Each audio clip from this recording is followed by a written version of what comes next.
Kahoot is an online question and answer type platform which can be used on their iPads and interacts with the class computer.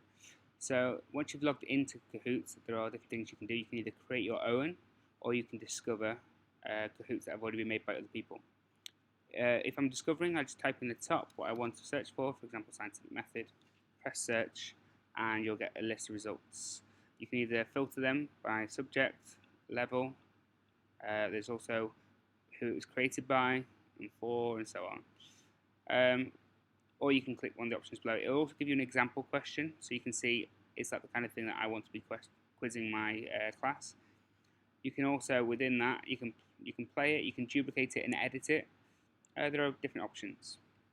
If you're creating your own, you press the create button at the top. You can either pick a general quiz, a jumble where you have to drag the answers in the correct place, a discussion, or a survey. I want to create a quiz. Now, you need to give you a quiz a title, for example, scientific method, a description. For now, I'm just going to do the same. Visible to everyone, or is it only for you and your class? You can upload a picture or search for one. In English, audience, who's it for?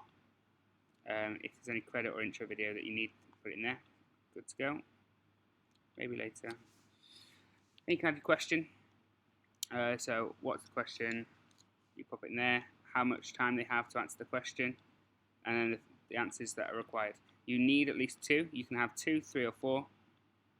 If you put them in there, it also gives you the options for if you're doing, for example, maths or inserting symbols, etc. Then you tick the correct answer. So if my answer 1 was correct, I'd tick that one, and then I press next, and it'll give me the next question. And you continue to do that for your Kahoot. Once you finish, you save it, and you'll see it in your library. It's just the same. So in your Kahoots, you'll see all of your Kahoots that have been done.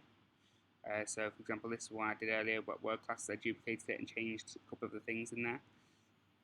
And then to play it, you just press the play button, or you press there and press, you can edit it in this section, play. There we go. Now once you play the Kahoot, it'll come up with a code, and the students go onto their iPads. They can use the app or they can use Safari to do this. And you want to go to one-to-one devices because they all have their own, inshallah. The code will come up at the top, and then they can type in that code. I tend to mute the sound because it drives me crazy. Put in that, and then you press start. All the students' names will appear in this area here once they're connected. If anybody is being silly or putting a silly name, you can always click on the name and it will boot them out, and I'll have to redo it again.